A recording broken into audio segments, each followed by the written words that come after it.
वो run out, वो यशस्वी जायसवाल का कॉल, विराट कोहली का यशस्वी की तरफ ना देखना, यशस्वी का इतना जल्दी हड़बड़ी मचाना, क्या जरूरत थी एक रन के लिए? क्या वो एक रन इतना जरूरी था? लेकिन अक्सर इस तरीके की हरकतें हो जाती हैं भाई लोगों। विराट कोहली की कुछ लोग गलतियां निकाल रहे हैं उस रन आउट में। अरे विराट को तुम्हें क्रिटिसाइज करना है तो उसके आउट होने के स्टाइल पे कर लो, जहां उसका बनता है। नाजायज चीजों में भी उसको घुसाते रहते हो। रन आउट तो वहां पे होना था भाई लोगों। एक ऐसी सिचुएशन क्रिएट हो गई थी यहां पे कि अगर विराट कोहली भाग भी जाता ना, वैसे मैं एक बात बताऊं, जितना विराट कोहली तेज है ना, फास्ट है भागने में, अगर विराट कोहली सिर्फ यशस्वी जायसवाल की तरफ देखता ना भाई लोगों, जैसे ही कॉल किया यशस्वी ने, रन था नहीं था, वैसे था नहीं, रन नहीं था, लेकिन अगर विराट सिर्फ यशस्वी की तरफ देखता ना, मुझे पता नहीं ऐसा क्यों लग रहा विराट ने पहुंच जाना था।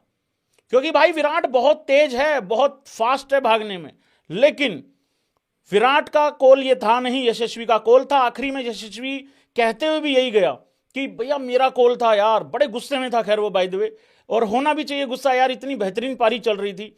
और विराट कोहली ने यूं पीछे करके देखा, जैसे उसने आगे देखा, उसने विराट ने देखा ये तो मेरे बिल्कुल सामने खड़ा हो गया आके। सो भाई वो रन आउट वहां पे होना था, क्योंकि सिचुएशन ऐसी क्रिएट हो गई थी। बाय द वे यशस्वी को थोड़ा सा जल्दबाजी नहीं करनी थी यहां पे, लेकिन जब भी ऐसा लगता है कि इंडिया कंट्रोल में आ रही है, गेम पे कंट्रोल है, एक बारी न्यूजीलैंड की सीरीज में भी ऐसा ही हुआ था। सब कुछ ठीक चल रहा था, बढ़िया चल रहा था, विराट कोहली आके रन आउट हो गया वहां पे विराट कोहली आउट हो गया था। और एक मैच में याद होगा, सब ठीक चल रहा था, बिल्कुल आखिरी बॉल था, वहां पे विराट आउट हो गया, शायद 70 रनों पे विराट कोहली की विकेट गिरी थी।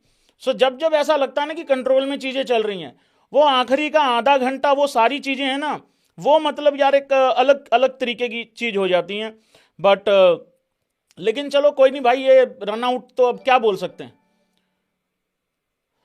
और विराट कोहली जब क्रीज पे होता है ना, पता नहीं क्यों आजकल ना रन आउट का एक चांस क्रिएट हो रहा है, मालूम नहीं क्यों, लेकिन क्रिएट हो रहा है भाई, क्रिएट हो रहा है बार बार। 153 पे इंडिया की 2 विकेटें डाउन थी। लगा कि पर्थ की दूसरी पारी के बाद इंडिया ने दूसरी बार ऑस्ट्रेलिया को दबोच लिया है, ऑस्ट्रेलिया को गोडे नीचे ले लिया है।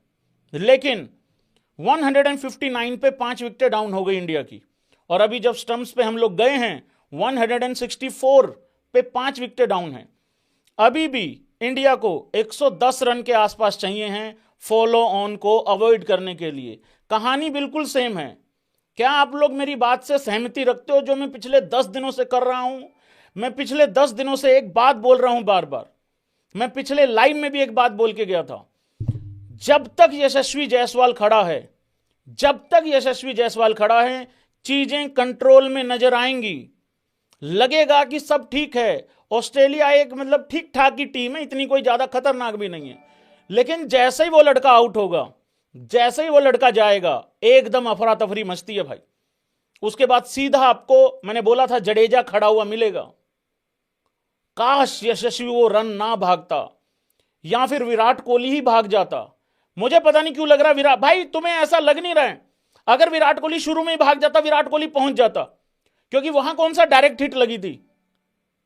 देखो ये कहना तो ठीक है कि एक रन आउट तो होना ही होना था वहां, बट मुझे पता नहीं ऐसा क्यों लग रहा विराट कोहली पहुंच जाता। विराट कोहली तेज है, और एक शायद गलती ये भी हुई है, ये गलती तो मैं मान सकता हूं विराट कोहली की हुई है, कि विराट कोहली ने अपने पार्टनर को नहीं देखा, विराट कोहली ने बॉल को देखा।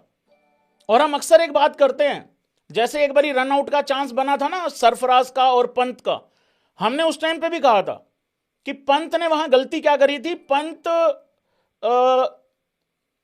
नहीं, कुछ हुआ था, ऐसा हुआ था एक बारी, पंत शायद बॉल की तरफ देख रहा था या कुछ हुआ था, आई थिंक कुछ हुआ था ऐसा।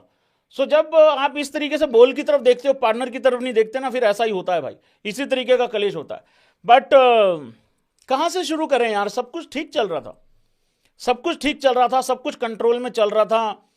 मैंने कल जाते जाते बोला था कि जब हम कल दोबारा लाइव आएंगे स्टंप्स टाइम पे,